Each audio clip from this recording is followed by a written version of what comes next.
term limits for Congress.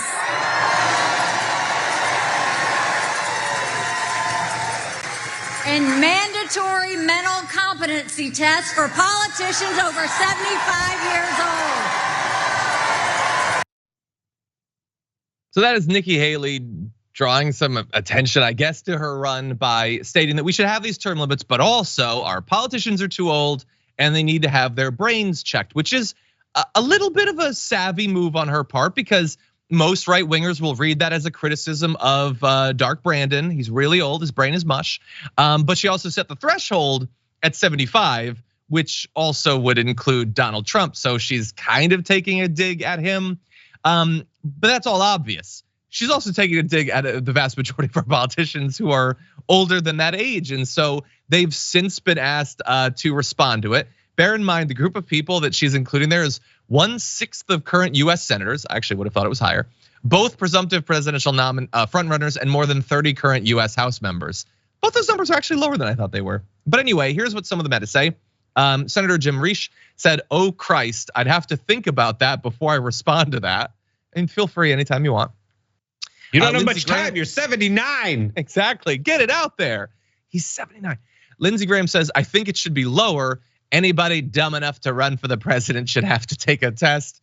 That's him being folksy or whatever. I actually kind of like that response. But Chuck Grassley says, "I think you need to look at my last election. People knew me and my age, and I won by 15%.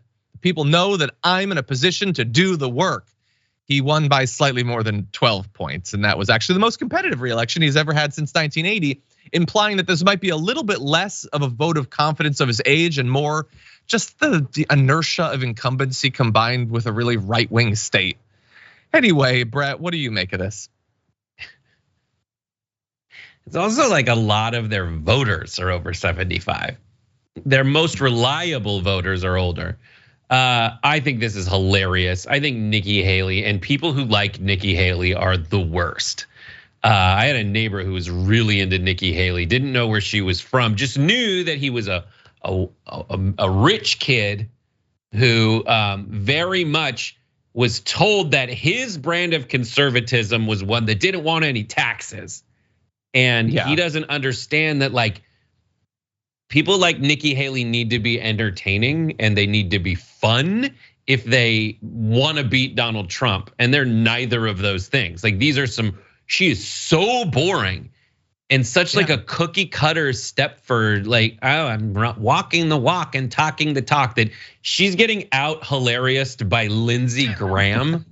Yeah, that doesn't usually happen. It's so dumb. Like these, like, ooh, like that is 100% Mitt Romney's sense of humor, and he lost when he ran for president. Yeah, that's true. No, remember that photo of like Trump and Mitt Romney having dinner when Romney's like, maybe he'll make me Secretary of State, and Trump just turns around and goes, "No, I won't." I know. Oh God, what a terrible move. By the way, Mitt Romney did respond to this too, saying, "I don't have any problem with that. That's fine."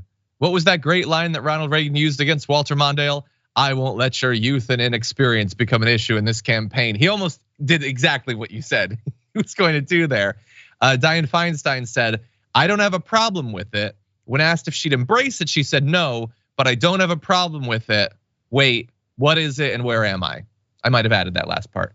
But if I asked her if she had said that or not, she wouldn't be sure.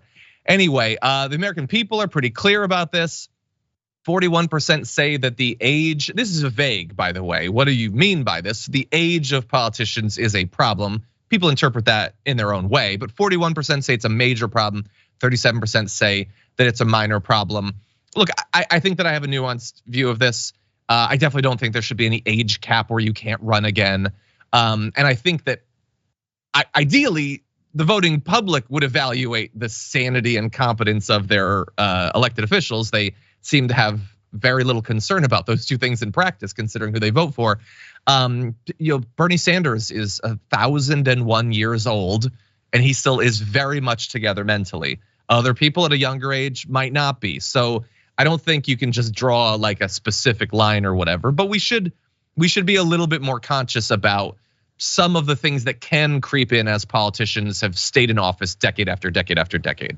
No, I think they should. they need to be tested after they win their election, and they cannot be removed based on their incompetency mentally. I think there just needs to be like on their chyron at the bottom of the screen when they appear, like this person failed a mental competency test and you voted for him.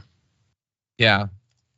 Because that's it. I mean, I agree with Chuck Grassley on this. Like, people know when a screw's loose, or they know when someone's atrophying mentally, and they know all that goes into it.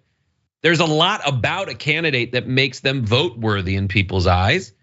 People aren't blind to that. They're just actually making a conscious decision to vote for this person instead of that person.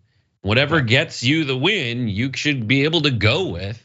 And then next time around, if you feel that they don't have the mental competency in your mind, that should be in the same category as whether they're, or that should be one of the factors in addition to like whether you agree with them on the politics.